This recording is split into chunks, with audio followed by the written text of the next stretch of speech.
I met Monty there, and he just had this amazing story. Like he had this major stroke and a heart attack, and he's doing better, but it changed his life forever. But he said he had met this younger girl and got married, and huge age gap. Like, it was when they met, I think he was 60 and she was 19 or something like that. They got married, they had a kid, and well, he had the stroke like right after they met, and so she committed to him before, and so the video was, did she stick around? What happened? And it's actually a feel-good story where without her, like he was screwed, right? Yeah. She took care of him big time.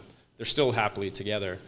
And so it had a lot of elements of, there's some controversy with the age gap, but then the heartfelt story that, hey, at the end of the day, they loved each other and both families are supportive, and it was just a good story that he told. But that video took off, and guys want to come here. Different types of relationships they're looking for.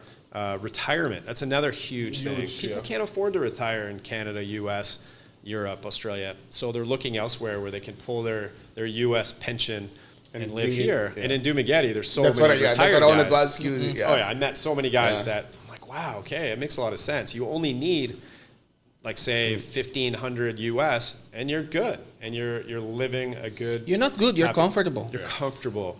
Yeah, and that doesn't. I mean, it doesn't pay for anything back in the US, right? So, I mean, I communicate with those guys too. You know, the type of content that I make. So, it's all part of like what I'm interested in.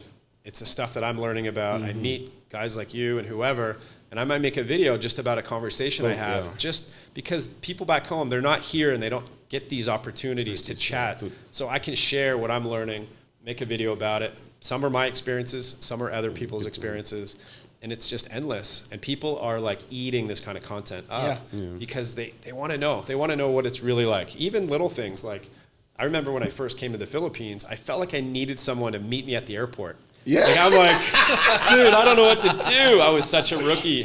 And my buddy from my Filipino friend, he was like, don't worry, man. I got a buddy in Cebu. I'll have him meet you.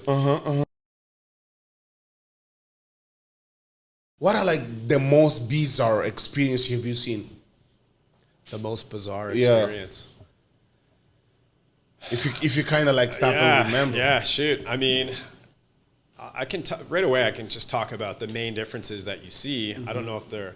I guess to some people they're bizarre, like talking about relationships and an age gap like that. To a lot of people, it's bizarre. Like when you see, you know, a 70-year-old with a 21-year-old and they're getting married. Actually, I interviewed 71 engaged to a 19-year-old that he met. She was in the province and no life experience.